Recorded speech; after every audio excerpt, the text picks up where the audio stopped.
കുടുംബശ്രീ ശാരദ സീരിയലിൻ്റെ ലേറ്റസ്റ്റ് എപ്പിസോഡിൻ്റെ റിവ്യൂയിലേക്ക് എല്ലാവർക്കും സ്വാഗതം. അങ്ങനെ രാഘവനെ അമ്പലത്തിലെ മണ്ഡപത്തിൻ്റെ അവിടെയുള്ള കസേരയെ കൊണ്ടുവന്നിരുത്തുവാണ് കേട്ടോ. ഈ സമയം ഭാമ പൂജാരിക്ക് താലിയൊക്കെ പൂജിക്കാനായിട്ട് കൊടുക്കുക. അത് കാണുമ്പോൾ രോഹിത് ചോദിക്കണേ, അല്ല മുഹൂർത്തത്തിന് ഇനിയും സമയമുണ്ടല്ലോ, പിന്നെന്തിനാ ഇപ്പം തന്നെ താലി പൂജിക്കാൻ കൊടുക്കുന്നത്? അന്നേരം ഭാമ പറയുക, കാര്യങ്ങളൊക്കെ നേരത്തെ തന്നെ ചെയ്തു വെക്കാമല്ലോ, അപ്പം പിന്നെ അവസാന നിമിഷം ടെൻഷൻ ആവേണ്ട കാര്യമില്ലല്ലോ. അന്നേരം രാഘവൻ ചോദിക്കണേ, അല്ല എന്നെ എന്തിനാ നേരത്തെ ഇങ്ങോട്ടേക്ക് കൊണ്ടുവന്നത്? മുഹൂർത്തത്തിന് സമയമാകുമ്പോൾ കൊണ്ടുവന്നാൽ പോരെ? വെറുതെ ആളുകളുടെ മുമ്പിൽ ആനയെ വിളിച്ചിരുത്തുന്നത് പോലെ ഞാൻ എന്തിനു ഇവിടെ വന്നിരിക്കുന്നത്? ഈ സമയം ഭാമ പറയണേ, എന്താ രാഘവേട്ട ഇത്? ഇന്ന് നമ്മുടെ മോൻ വിഷ്ണുവിൻ്റെ വിവാഹമല്ലേ, അപ്പോൾ ഇവിടെ വരുന്ന ആൾക്കാർ അച്ഛനെല്ലാം അന്വേഷിക്കാം. അന്നേരം രാഘവൻ പുച്ഛത്തോട് പറയണേ, പിന്നെ അതിന് വിവാഹം നടക്കുന്ന അവന് പോലും സന്തോഷമില്ലല്ലോ. നിനക്കും നിൻ്റെ മരുമോൾക്കുണ്ടല്ലോ, അവൾക്ക് മാത്രമേ സന്തോഷമുള്ളൂ, ബാക്കി ആർക്കും ഈ വിവാഹം നടക്കുന്നതിൽ ഒരു താല്പര്യവും ഇല്ല. ഈ സമയം ഭാമ പറയണേ, അതെ നിങ്ങളൊന്നും മിണ്ടാതിരിക്കോ, വെറുതെ ആൾക്കാരെ കൊണ്ട് ഓരോന്ന് പറയിപ്പിക്കാനായിട്ട്. ഈ സമയം ഭാമ രോഹിത്തിനോട് പറയണേ, അല്ല രോഹിത്തെ, ഷാമയും പപ്പിമോൾ ഇതുവരെ എത്തിയില്ലല്ലോ.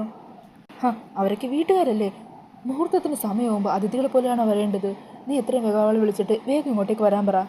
പിന്നെ വിഷ്ണുവിനെ നീയാണ് മണ്ഡപത്തിലേക്ക് കൂട്ടിക്കൊണ്ടു വരേണ്ടത്. അവനെ കൂട്ടിക്കൊണ്ടുവന്നു കഴിഞ്ഞാൽ അവൻ്റെ കൂടെ തന്നെ നീ ഉണ്ടാകണം. നീ ചെല്ല്, പോയി വിഷ്ണുവിനെ വിളിച്ചുകൊണ്ട് വാ. ഈ സമയം ഭാമ അവിടെ നിൽക്കുന്നവരോടൊക്കെ ഓരോന്നൊക്കെ സംസാരിച്ചും പറഞ്ഞു അവർ സ്വീകരിക്കുകയാണ് കേട്ടോ. ഈ സമയത്തായിരിക്കും ശ്യാമ അങ്ങോട്ടേക്ക് വരുന്നത്. അങ്ങനെ ശ്യാമയെ കാണുന്നതും ഭാമ ചോദിക്കുക, നീ ഇതെവിടെയായിരുന്നു? ഈ സമയത്താണോ വരുന്നത്? ഇത്ര നേരം ഇതെവിടെ പോയിരിക്കുമായിരുന്നു? അന്നേരം ശ്യാമ പറയണേ, അത് പിന്നെ അമ്മേ, ഞാനിന്ന് ബ്യൂട്ടി പാർലറിൽ ഈ അവസാന നേരത്തിലാണോ ബ്യൂട്ടി പാർലറിലേക്ക് പോകുന്നത്? അതിരിക്കട്ടെ, പപ്പിമോൾ എവിടെ? അവളെ കാണുന്നില്ലല്ലോ. എന്തു പറ്റി? അവൾ ബ്യൂട്ടി പാർലറിൽ പോയോ? അതെ, മോളെയും ബ്യൂട്ടി പാർലറിൽ ചേച്ചി ഒരുക്കിക്കൊണ്ടിരിക്കുവാണ്. ശരി, എത്രയും പെട്ടെന്ന് മോളെ ഇങ്ങോട്ട് കൂട്ടിക്കൊണ്ടുപോകാം. അങ്ങനെ പറഞ്ഞ് ഭാമ അവിടെ നിന്നും പോകുവാണ് കേട്ടോ. ഈ സമയം ശ്യാമ ടെൻഷനോടുകൂടി മനസ്സിൽ പറയുക, ഭഗവാനെ, മുഹൂർത്തത്തിന് മുമ്പായിട്ട് കുഞ്ഞേച്ചിക്ക് ഹർഷനെയും കൂട്ടി ഇവിടെ എത്താൻ പറ്റിയാൽ മതിയായിരുന്നു. പിന്നീട് കാണിക്കുന്നത് കാറിൽ പോയിക്കൊണ്ടിരിക്കുന്ന ശാലിനിയാണ്. ശാലിനി അങ്ങനെ ലൊക്കേഷൻ നോക്കിക്കൊണ്ടിരിക്കുക. അതെ, ബൈപ്പാസിനടുത്താണ്. ബൈപ്പാസിലേക്ക് എത്താൻ ഇനി എത്ര കിലോമീറ്റർ കൂടി എടുക്കും? ഒരു 1/2 കിലോമീറ്റർ കൂടിയേ ഉള്ളൂ. നമുക്ക് ഉടനെ തന്നെ എത്താൻ മോളെ. അങ്ങനെ വണ്ടിയിൽ ഇങ്ങനെ പോയിക്കൊണ്ടിരിക്കുന്ന സമയത്ത് വണ്ടി പെട്ടെന്ന് നിന്ന് പോകുവാണ് കേട്ടോ. അന്നേരം ശാലിനി നോക്കണേ, എന്തു പറ്റി രാമേട്ട? അറിയില്ല മോളെ, ഞാനൊന്ന് നോക്കട്ടെ. അങ്ങനെ പറഞ്ഞ രാമേട്ടൻ അതിൻ്റെ ബോണറ്റൊക്കെ പൊക്കി എന്താ പ്രശ്നം നോക്കുവാണ്. അങ്ങനെ പലതവണ വണ്ടി വീണ്ടും ശരിയാക്കിയതിന് ശേഷം സ്റ്റാർട്ടാക്കി നോക്കുന്നുണ്ട് കേട്ടോ. എന്നിട്ടും വണ്ടി വർക്കാവുന്നില്ല. അങ്ങനെ വീണ്ടും രാമേട്ടനോട് നോക്കിക്കൊണ്ടിരിക്കുവാണ്. ഈ സമയം ശാലിനിയാണെങ്കിൽ വല്ലാതെ ടെൻഷനാകുക. ഭഗവാനെ, മുഹൂർത്തത്തിന് ഇനി കുറച്ച് സമയം കൂടിയേ ബാക്കിയുള്ളൂ. കുട്ടികൾ ഇത്രയും കഷ്ടപ്പെട്ടതാണ്, എന്നിട്ടും ഈ അവസാന നിമിഷം നീ എന്നെ പരീക്ഷിക്കുവാണോ? രാമേട്ട, ഒന്ന് വേഗമാവട്ടെ, എന്തെങ്കിലും ചെയ്യാൻ പറ്റുമോ എന്നിങ്ങനെ ചോദിച്ചുകൊണ്ടിരിക്കുന്നുണ്ടോ ശാലിനി. ഈ സമയം പിന്നീട് കാണിക്കുന്നത് രോഹിത്ത് വിഷ്ണുവിനെയും കൂട്ടി മണ്ഡപത്തിലേക്ക് വരുന്നതാണ്. ഈ സമയം അവിടെ നിന്നിരുന്ന ചില സ്ത്രീകളൊക്കെ കൂടി പതുക്കെ അടക്കം പറയുന്നൊക്കെയുണ്ട്. വരുന്നതാ വിഷ്ണു, കണ്ടില്ലേ, ആ പയ്യൻ്റെ മുഖത്ത് ഒരു സന്തോഷവും. ഈ വിവാഹത്തിന് ആ പയ്യന് തീരെ താല്പര്യമില്ലെന്നാണ് തോന്നുന്നത്. അങ്ങനെ വിഷ്ണു വന്ന് അമ്മയുടെ അച്ഛൻ്റെ അരികെ നിൽക്കുവാണ്. ഈ സമയം ഭാമ വിഷ്ണുവിനോട് പറയണേ, വിഷ്ണു, ഇന്ന് നിൻ്റെ വിവാഹമല്ലേ, നിനക്കൊന്ന് സന്തോഷത്തോടെ ചിരിച്ച് നിന്നൂടെ? അന്നേരം വിഷ്ണു ദേഷ്യപ്പെടുക, ദേമേ, ഇതെൻ്റെ ആഗ്രഹത്തോടെ നടക്കുന്ന കാര്യമൊന്നുമല്ല. അമ്മയുടെ താല്പര്യങ്ങൾക്ക് വേണ്ടി ഒരു പാവയെ പോലെ നിന്ന് തരികയാണ് ഞാൻ ചെയ്യുന്നത്. അതിനെന്നെ കൊണ്ട് ഇത്രയൊക്കെ പറ്റൂ. ഈ സമയം ഭാമ പറയണേ, വിഷ്ണു പതുക്കെ, ആളുകൾ ശ്രദ്ധിക്കുന്നു, നീ ചെന്ന് അച്ഛൻ്റെ അനുഗ്രഹം വാങ്ങിക്കുക. അന്നേരം വിഷ്ണു അനുഗ്രഹമൊന്നും വാങ്ങാതെ അവിടെ മടിച്ചു നിൽക്കുവാണ്. അത് കാണുമ്പോൾ രാഘവൻ പറയണേ, അല്ലെങ്കിൽ തന്നെ ഇവൻ എന്തിന് അനുഗ്രഹം വാങ്ങുന്നത്? എന്തെന്ന് പറഞ്ഞാൽ ഞാൻ ഇവനെ അനുഗ്രഹിക്കേണ്ടത്? ഇവൻ്റെ മുഖം കണ്ടില്ലേ? ഇവൻ്റെ മുഖം കണ്ടാലേ അറിയാം വിവാഹത്തിന് തീരെ താല്പര്യമില്ലെന്ന്. അറക്കാൻ കൊണ്ടുവന്ന് നിർത്തിയിരിക്കുന്ന അറവുമാടിനെ പോലെയുള്ള ഇവൻ്റെ നിസ്സഹായാവസ്ഥ കാണുമ്പോൾ ഞാൻ എന്തു പറഞ്ഞ് അനുഗ്രഹിക്കേണ്ടത്? അന്നേരം ഭാമ പതിയെ പറയുക, രണ്ടാളും കൂടി എന്നെ നാണം കെടുത്താതിരിക്കുമോ? ഇത്ര ആൾക്കാരെ വിളിച്ചു കൂട്ടിയിട്ട് നിങ്ങൾ വെറുതെ എന്നെ നാണം കെടുത്തല്ലേ? വിഷ്ണു, നിന്നോടല്ലേ കാലിൽ വീണ് അനുഗ്രഹം വാങ്ങിക്കാൻ പറയുന്നത്? അങ്ങനെ വേറെ വഴിയില്ലാതെ വിഷ്ണു കാലിൽ വീഴുവാണ്. അതിനുശേഷം പൂജാരി ചോദിക്കുക, അല്ല പയ്യനാരാ താലി എടുത്തു കൊടുക്കുന്നത്? അപ്പോൾ സത്യാമ്മ പറയുക, ഞാനാണ്. അങ്ങനെയാണെങ്കിൽ അമ്മയുടെ അനുഗ്രഹം ആ സമയത്ത് വാങ്ങിയാൽ മതി. അതേക്കുമ്പോൾ രാഘവൻ പറയണേ, അല്ലെങ്കിലും എല്ലാം വെറും ഒരു ചടങ്ങ് മാത്രമാണല്ലോ. പിന്നീട് കാണിക്കുന്നത് വണ്ടി റിപ്പയർ ചെയ്തുകൊണ്ടിരിക്കുന്ന രാമേട്ടനെയാണ് കേട്ടോ. ഈ സമയം ശാലിനി പറയണേ, എന്താ രാമേട്ട, വല്ല രക്ഷയുണ്ടോ? അല്ലെങ്കിൽ ബൈപ്പാസിലേക്ക് എത്താൻ വേറെ എന്തെങ്കിലും വഴിയുണ്ടോ? മോളെ ഒരു മിനിറ്റ് നോക്കട്ടെ എന്ന് പറഞ്ഞ് അങ്ങോട്ടേക്ക് നോക്കുക. അപ്പോൾ ഒരു ഓട്ടോ വരുമായിരിക്കും കേട്ടോ. അങ്ങനെ ഓട്ടോയ്ക്ക് കൈ കാണിക്കുന്നുണ്ടെങ്കിലും അത് നിർത്താതെ പോകുവാണ്. ഈ സമയം ശാലിനി ചോദിക്കണേ, അല്ല രാമേട്ട, ബൈപ്പാസിലേക്ക് എത്താൻ വേറെ എന്തെങ്കിലും ഷോർട്ട് കട്ടോ വല്ലതും ഉണ്ടോ? അതുമോളെ, ആ വഴിയുണ്ടോ? അവിടെ നിന്ന് നേരെ റൈറ്റിലേക്ക് തിരിഞ്ഞാൽ ഒരു വഴിയുണ്ട്, പക്ഷെ ആ വഴിയാകെ മോശമാണ്. അതൊന്നും സാരമില്ല രാമേട്ട, അവസാനത്തെ കച്ചി തുരുമ്പോൾ എനിക്ക് എത്രയും പെട്ടെന്ന് ഹർഷൻ്റെ അരികിൽ എത്തിയേ പറ്റൂ. ഞാനെന്നാൽ അതുവഴി പോയി നോക്കാം. രാമേട്ടൻ വണ്ടി ശരിയാക്കിയിട്ട് ബൈപ്പാസിലേക്ക് വന്നാൽ മതി. അങ്ങനെ പറഞ്ഞ് ശാലിനി അവിടെ നിന്ന് ഓടുവാണ്. ഈ സമയം ശാലിനി പറയണേ, എന്താണെങ്കിലും ഇത്രയൊക്കെയായി, എനിക്ക് തോറ്റു കൊടുക്കാൻ മനസ്സ് വരുന്നില്ല. ഇവിടെ ഞാൻ തോറ്റ എൻ്റെ ജീവിതത്തിൽ മുഴുവനും ഞാൻ തോറ്റുപോകും. അതുകൊണ്ട് എങ്ങനെയെങ്കിലും എനിക്കിതിൽ ജയിച്ചേ പറ്റൂ. അങ്ങനെ പറഞ്ഞ് ശാലിനി ഓടിപ്പോകുവാണ് കേട്ടോ. ഇതേ സമയം കുട്ടികൾ കാറിലെ ഡിക്കി തന്നെ ഇരിക്കുമായിരിക്കുമല്ലോ. അന്നേരം പപ്പി ചോദിക്കുക, നമ്മളിപ്പോൾ എവിടെ എത്തിക്കാണോ സത്യം? എന്താണെങ്കിലും നമ്മുടെ പിന്നാലെ തന്നെ സത്യയുടെ അമ്മയുണ്ടല്ലോ. അതുകൊണ്ട് ഉടനെ തന്നെ സത്യയുടെ അമ്മ വന്ന് ഹർഷനങ്കിളിനെ കണ്ട് കാര്യങ്ങളൊക്കെ പറയുമായിരിക്കും. അന്നേരം സത്യം പറയണേ, അത് എന്താണെങ്കിലും നമ്മൾ ഇത്രയും കഷ്ടപ്പെട്ടതല്ലേ, അതുകൊണ്ട് തന്നെ ഭഗവാൻ നമ്മളെ കൈവിടില്ല. ഈ വിവാഹം എന്താണെങ്കിലും മുടങ്ങും.